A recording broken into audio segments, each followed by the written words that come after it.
Hello Charles students, and welcome to this film about getting skilled up with this fortnight or this month's key literacy skill.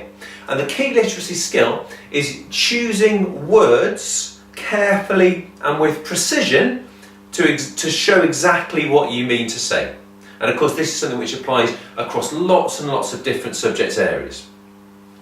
Now, what does it mean then to be precise, and why is it important to be precise? What does this idea mean? Well, being precise is about being exact in what you mean. It's about choosing the very best and most fitting word to fulfill your purpose, no matter what your type of writing that you're doing. Precision is important in lots of different areas. You've got things like, it's not just writing, I suppose. We see it quite often, for example, in drama. Really great actors and actresses will be incredibly precise in the movements that they make and in their control of, for example, facial expressions. Surgeons, if you're going to have a surgeon operating on your body, then you're going to want them to be pretty precise so they don't chop out the wrong bit or whatever. Sports. Footballers, for example, really great footballers are kind of praised often for their precision in their passing, for being able to play a pass exactly to where they want it to go, or for their shooting. So precision is about choosing the exact right thing, and in our case exactly the right word that you need. Now in your literacy lessons, hopefully you'll have done some work on this, or you'll be about to do some work on this. One of the things that some of the classes have done is look at the words for happiness. Now you may well be doing a piece of writing where you want to say I was feeling happy, or the person was feeling happy, or alternatively you might want to say I was feeling sad, or the person was feeling sad. Now the problem is if you just use the word happy or sad, then of course that's not very precise, but you could choose some of these other words. If you were saying you were happy, you could say you were fine, delighted, chuffed, jubilant, cheerful, pleased, ecstatic, thrilled, joyous, content. There is loads and loads, there are loads of words that you can choose, and all of them have got a slightly different, slightly more precise meaning. So of course the difference between feeling ecstatic when you're incredibly happy, when you're sort of happier than you've ever been, and being content when you're just kind of pretty chilled out and everything's okay, is a big difference, and it's important in your writing. And what we'd encourage you to do to get skilled up is to think carefully about the word choices that you're making, thinking about that, bringing your attention to that idea, not just sticking down the first word that occurs to you. Where does it help you across school? Well, it helps you in loads of places across school. Almost all your subjects you'll benefit from focusing on and making precise word choices when you produce work. Now, why have we decided to focus on this idea of keyword and precise word choice first of all? Well, that's because it's a really important skill that will help you in so many of your subjects. It's absolutely not just for your English and for your literacy lessons. I'll give you an example from history.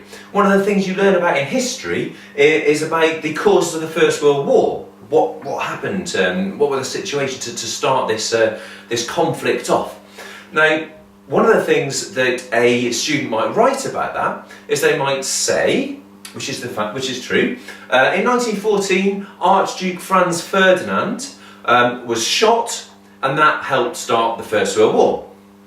Now that would be absolutely fine, and factually it's accurate, that did happen. Terrible event, he was shot, I think, in the neck, in the jugular. His last words to his wife were, was it darling, no, Sophie, her name was Sophie, darling, you must stay alive for the sake of our children. She was also shot in the stomach, but they both died, really tragic event. Anyway, without getting sidetracked, the student might write that sentence and it would be true. How could we make that more precise? Well, you might say something like, in 1914 Archduke Franz Ferdinand was assassinated, which contributed to the start of the First World War. Now all you've done there is you've swapped the word shot for the word assassinated. Now why is that stronger? Why is that better, more precise? Well, the word shot doesn't really tell us why he was shot, does he? He could have been shot randomly by somebody, he could have been shot by accident. Using the more precise word assassinated tells us that somebody wanted to kill him and they killed him deliberately. So just by changing that word obviously gives us a more precise and a better meaning. That's an example in history of why precise word choices are useful and why therefore it's something that we... But what about art? How does making precise word choices and being careful about the words that you use help you in a subject like art? Well, one of the things you have to do in art is you have to annotate and write about your own work and the work of others. Let's look at an example here. So here's a picture by Picasso. It's a picture called The Weeping Woman, and shows this woman in a state of intense sort of misery. Really sort of sad picture. You might be asked to write about how, for example, Picasso's used colour in this image, in his work. So you might come up with a sentence like, this picture uses yellow and green to create the feeling of misery. Now of course that'd be quite a good thing to say really, you'd be picking out the correct colours and writing about them, but art's a good example where you can be more precise because you can look at the colours and you can say exactly what shade of colour are they, and that makes a difference in the quality of the work that you produce. So in discussion with Miss McLaughlin, what about something like this? This picture uses a combination of yellow ochre and olive green to create the feeling of misery. So there you can see a similar sentence, but you've upgraded your vocabulary, you've used slightly more precise words because you've just thought about that and put the time into doing that, and as a result your work is much more effective. So to summarise what we've looked at here and what we've learnt, to get skilled up in this literacy skill of making precise word choices, particularly in your writing but also in your speaking and listening, you need to think really carefully about the words that you're using in any sort of written response, whether it's an annotation or a written paragraph, whatever it is. In particular, you need to think about adjectives, nouns and verbs. Okay, to work to a skilled level, you need to be making choices about adjectives, nouns and verbs.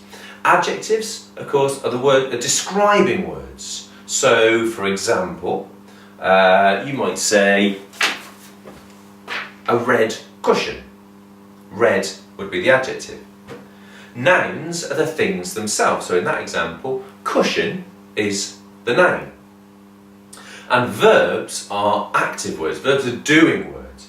So if I throw the cushion across the room, throw is the verb that I've used. Now these words, nouns, adjectives and verbs, are a lot of the words that give us the most power, so therefore really worth concentrating on.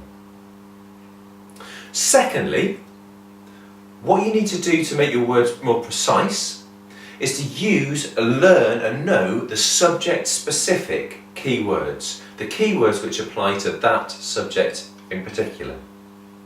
Now a good example of this is science, where often if you get a science worksheet or something like that, it'll give you the keywords that you need to know. There's a lot of new words that you need to know when you're preparing for your science.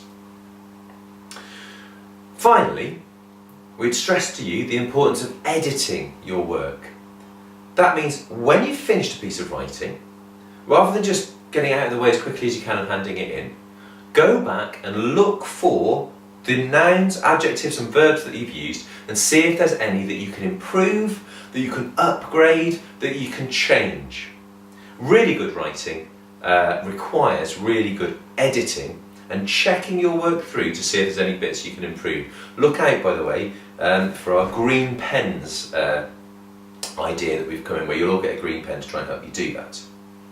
So that is the end, really, of this skill. And all I want you to take away from it is that over the next 4 weeks particularly, but obviously all the time from this point, we're paying more attention as to exactly which words that we're using.